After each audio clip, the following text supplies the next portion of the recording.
Bueno, mientras se ubican, voy presentando al señor Sergio Chávez González.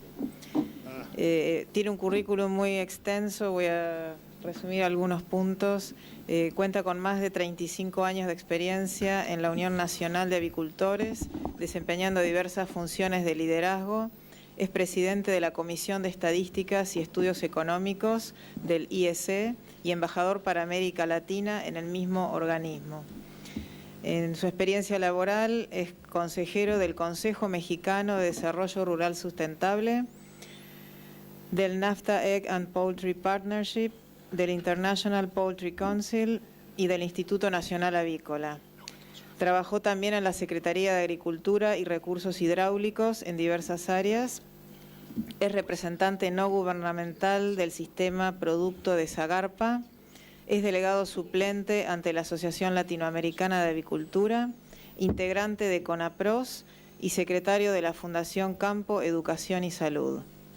Ha sido consejero y miembro de la Comisión Ejecutiva del Consejo Nacional Agropecuario, de la Entidad Mexicana de Acreditación y de otras.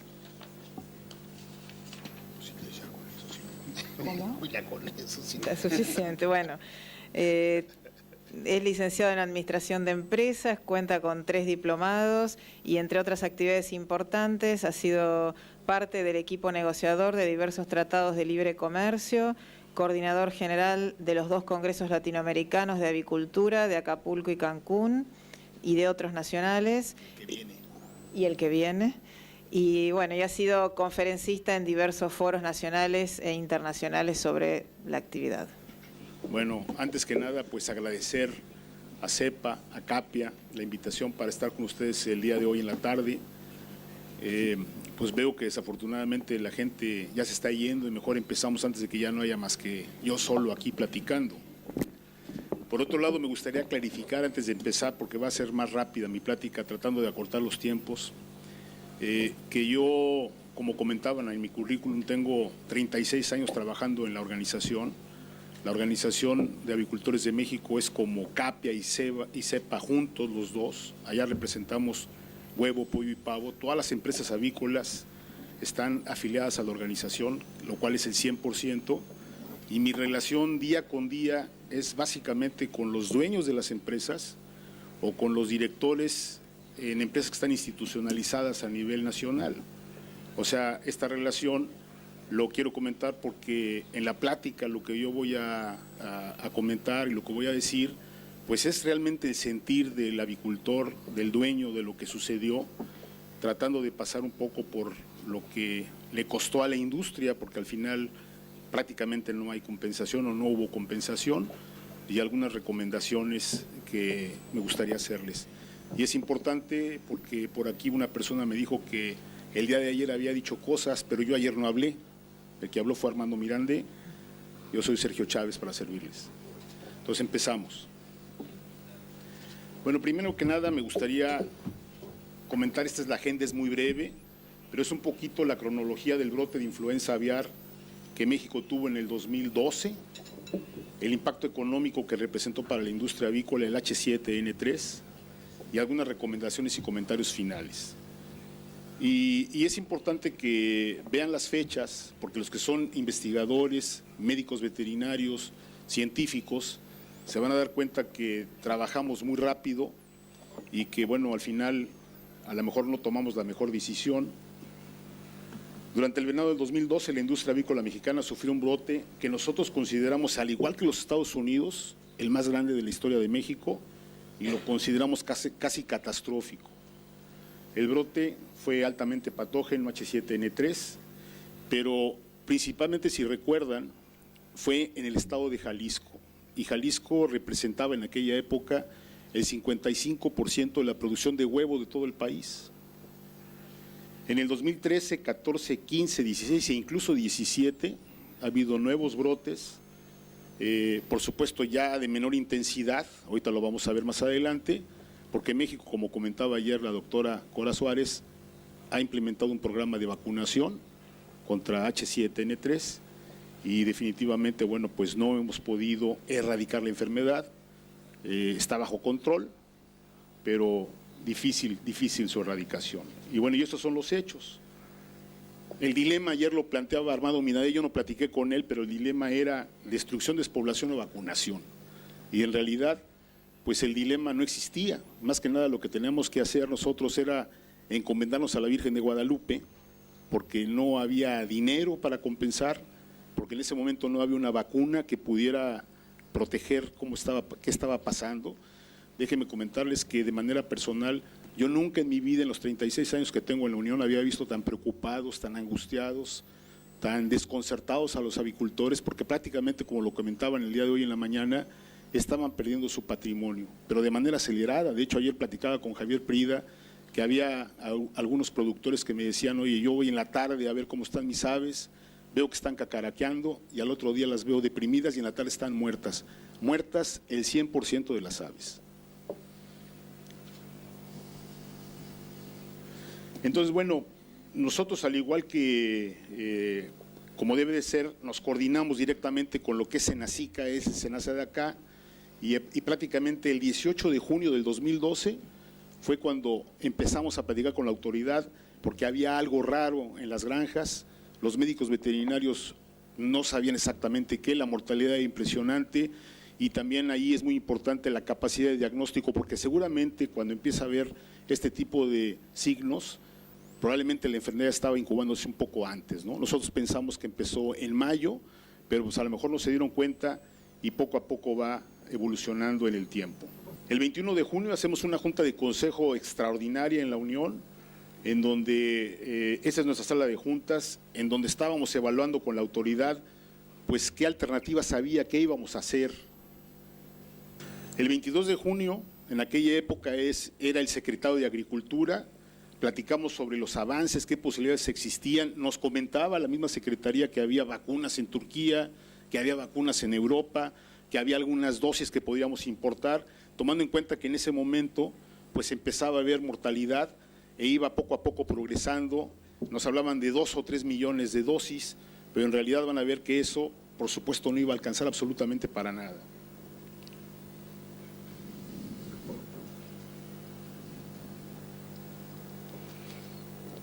El 24 de junio, y eso es importante, la Secretaría de Agricultura dispara lo que le llama un dispositivo nacional de emergencia, que prácticamente se implementó. ¿Y esto qué quiere decir? Cuarentena, toda la zona afectada, que principalmente era todos los altos de Jalisco, pero no solo la cuarentena desde el punto de vista sanitario, la blinda con el Ejército y con la Policía Federal y con la Policía Judicial. ¿Por qué? Porque lo que quería evitar la Secretaría en ese momento era precisamente la diseminación del virus y que se saliera de control, por lo menos en ese momento, del estado de Jalisco.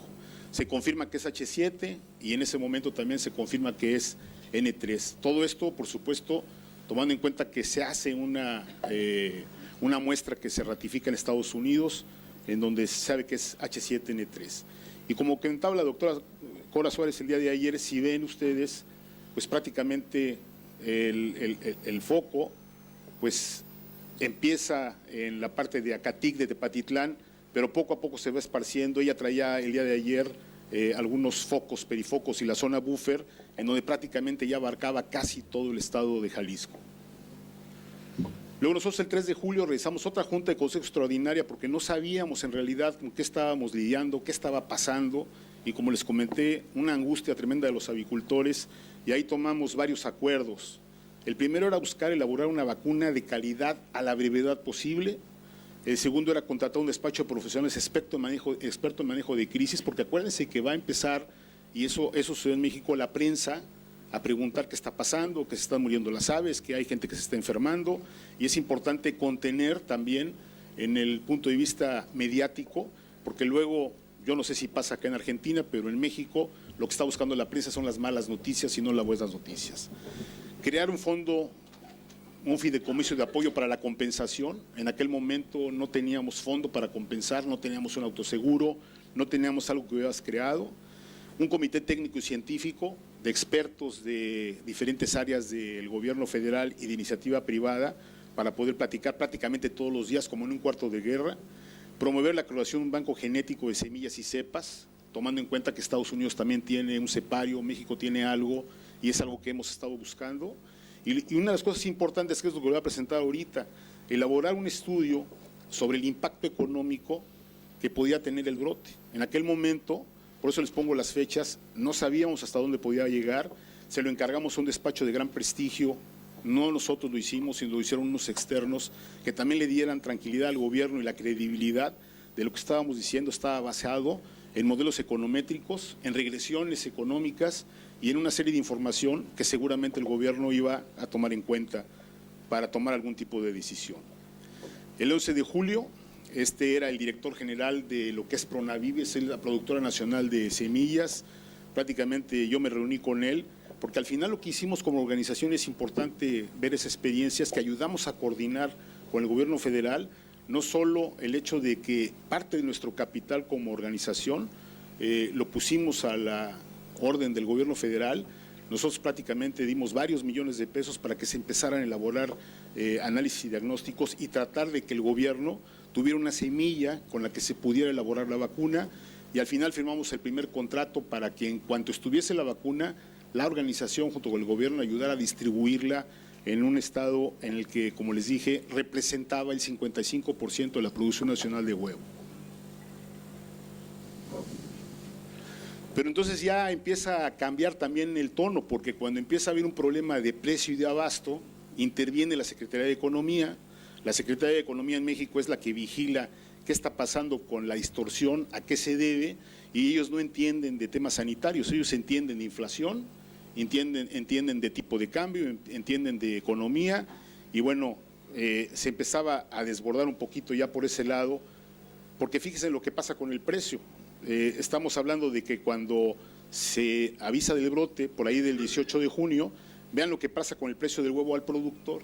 Prácticamente el precio casi se triplica al productor, y al consumidor más que eso, porque nosotros tenemos estudios que el margen de comercialización, y como vende el productor y a como llega al consumidor, a veces es más del 100%. Entonces quiere decir que si se vendía huevo a 20 y tantos pesos, lo más probable es que al consumidor le llegaba a 40, 45, y eso empieza a tener un problema ya serio en los medios de comunicación. Y por supuesto había gente que decía que se estaba escondiendo huevo, que se estaban pelechando las gallinas, que se estaba matando la gallina, pero no estaban hablando que realmente había una enfermedad. Por eso hablo de que es importante tener un despacho de manejo de crisis en donde también esté metido en ese cuarto de guerra el gobierno, y tener voceros que hablen la misma situación. El 26 de julio prácticamente ya logramos tener las primeras dosis de vacuna, y hagan de cuenta que en un incendio, porque prácticamente era como es un incendio, en ese momento llueve y empieza poco a poco a apagar el fuego. Entonces, fíjense, entre el 18 de junio y el 26 de julio, México logró tener una vacuna que empezó a aplicarse, que prácticamente se corrieron, incluso si uno ve científicamente el tiempo, por ejemplo, que le llevó a Israel, que dicen que en un año la liberaron, aquí le liberaron más de 40 días o menos de 40 días, y afortunadamente esa vacuna empezó a proteger y empezó a bajar la mortalidad. Pero para ese momento, pues seguramente ya se había esparcido, y el foco, como comentaba la doctora Cora Suárez, pues ya era casi todo el estado de Jalisco, y por supuesto hubo que vacunar en esa primera etapa todas las aves del estado de Jalisco, que casi eran 80 millones de ponedoras.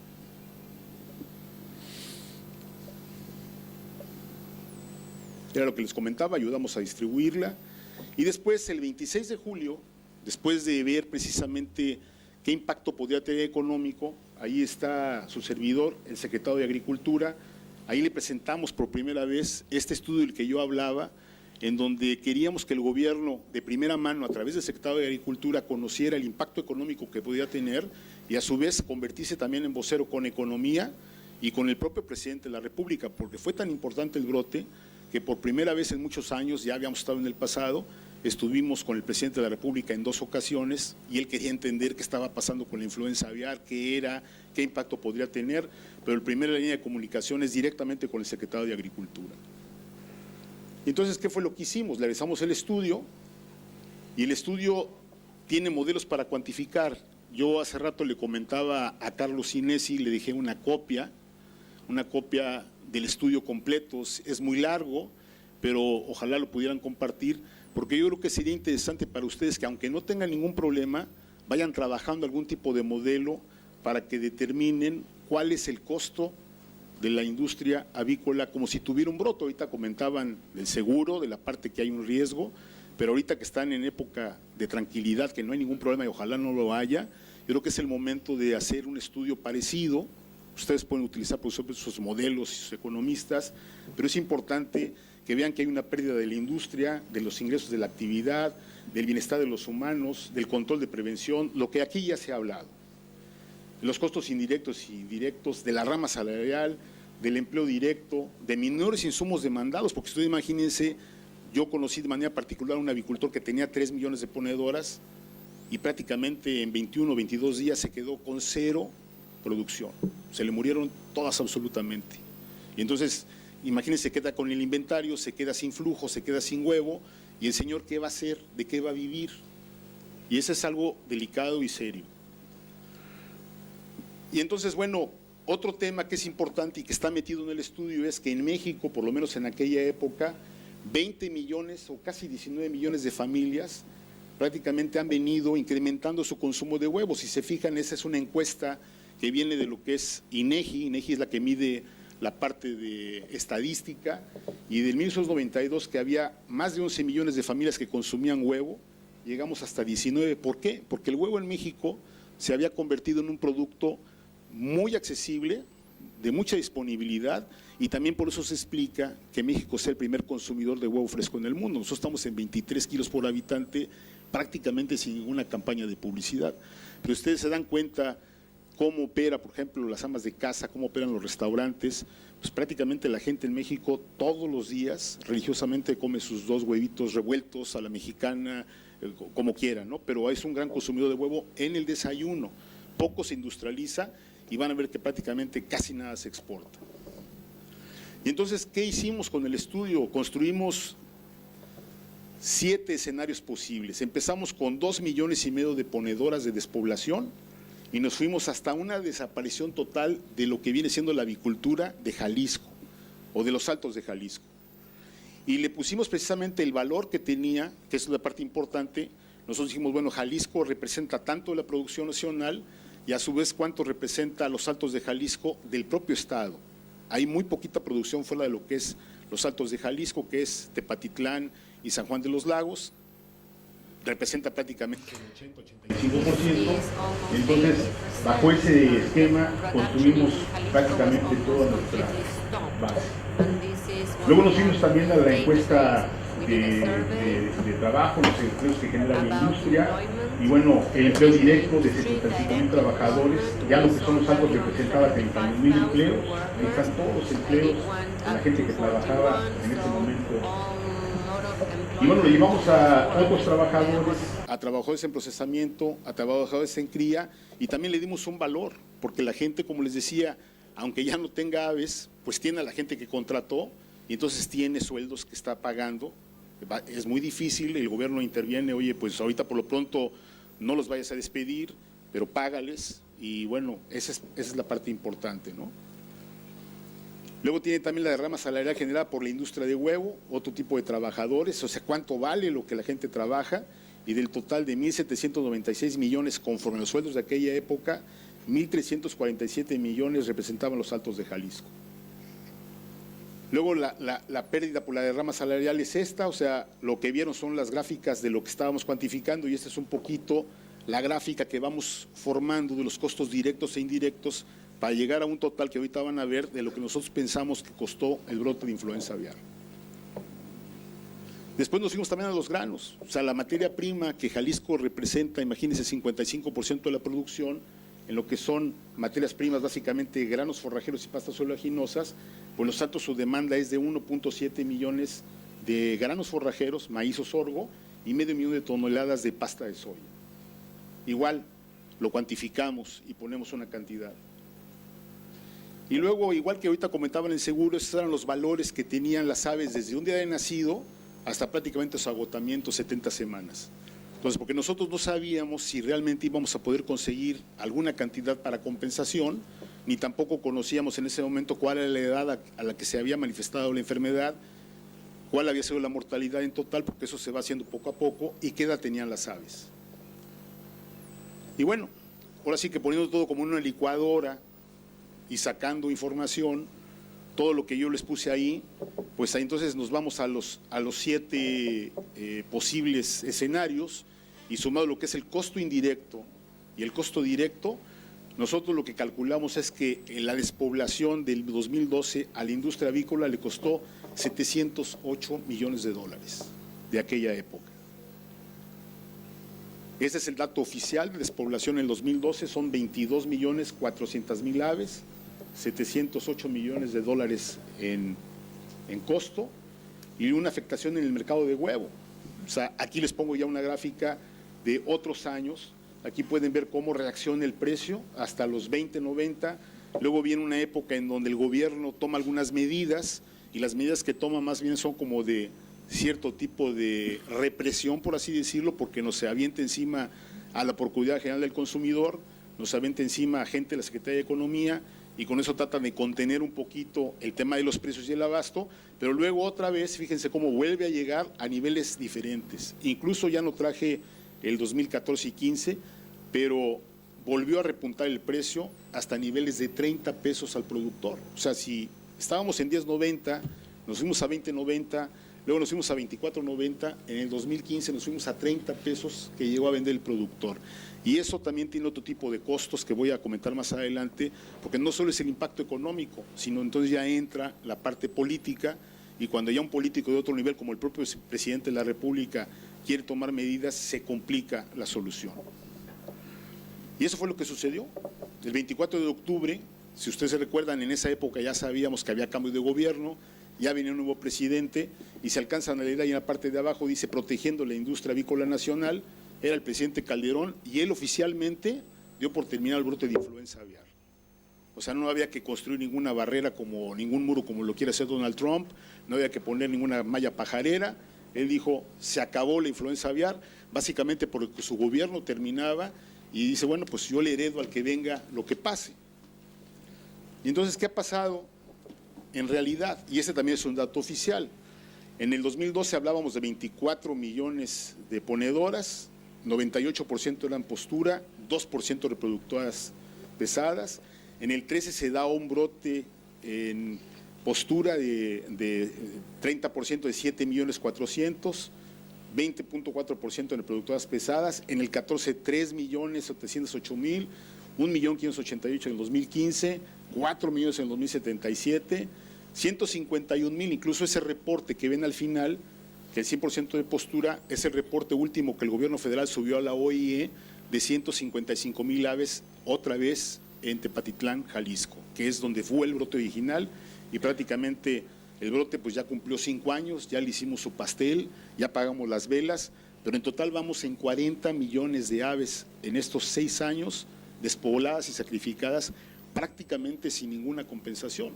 Todo prácticamente lo ha venido pagando el avicultor, o viceversa, lo que cuesta más el consumidor final, a través de un producto que se volvió mucho más caro que en el pasado, que se sigue consumiendo, pero que definitivamente es importante tratar de contenerlo antes de que pase esto.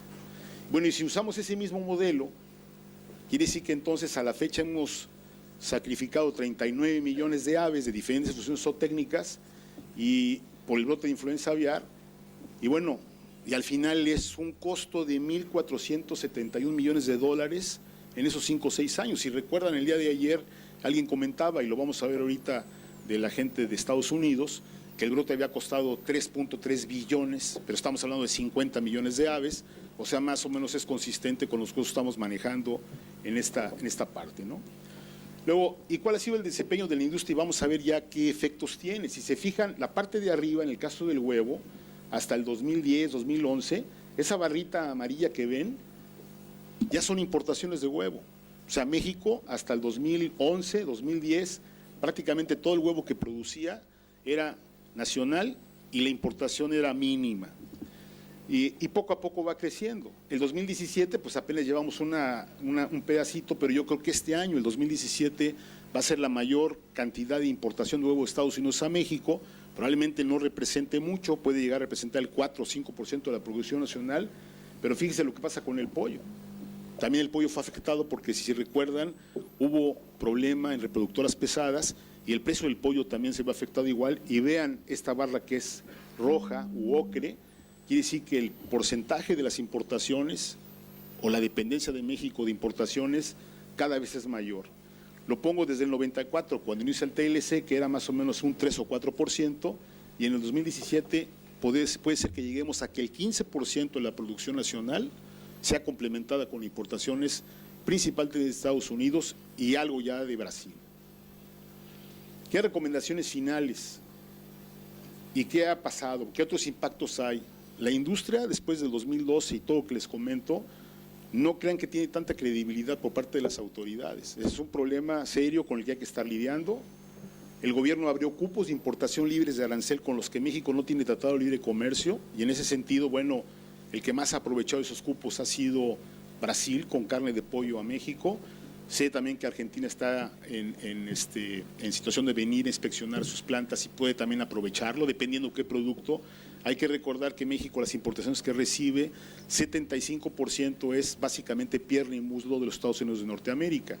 Y en ese sentido, nosotros como industria ganamos un caso de dumping a los Estados Unidos de Norteamérica por pierna y muslo. Pero van a ver que no lo aplicó el gobierno basado en problemas de influenza aviar. Y aquí está una copia del decreto. Dice ahí, no obstante que se cumplieron todos los requisitos para establecer cuotas compensatorias, tal como quedó acreditado en la resolución, considerado que derivado de la contingencia sobre el virus de influenza aviar A, H7N3, se han presentado efectos distorsionantes sobre los precios de los productos objeto de la investigación. No se explican los factores fundamentales del mercado de complejidad tal, y la Secretaría de Economía determinó no aplicar las cuotas compensatorias.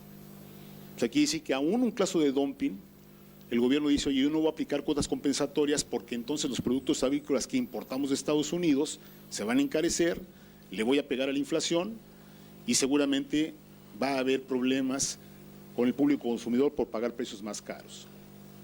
Crecientes importaciones de otros países, como ya vimos. Se abre también una investigación de la Comisión Federal de Competencia Económica, o sea, otro brazo armado de la Secretaría de Economía, aunque es independiente, pues en un momento determinado, como piensan que efectivamente algo está pasando, inician una investigación tanto en pollo como en huevo para ver si no hay colusión, si no hay prácticas monopólicas absolutas o relativas y fallar en consecuencia. Y por supuesto, lo que tanto comentaban aquí, el cierre de los mercados de exportación en general. México para el 2012, esa era la tendencia que llevamos, ya están las estadísticas. También le di hoy un compendio de estudios económicos a Carlos Sinesi.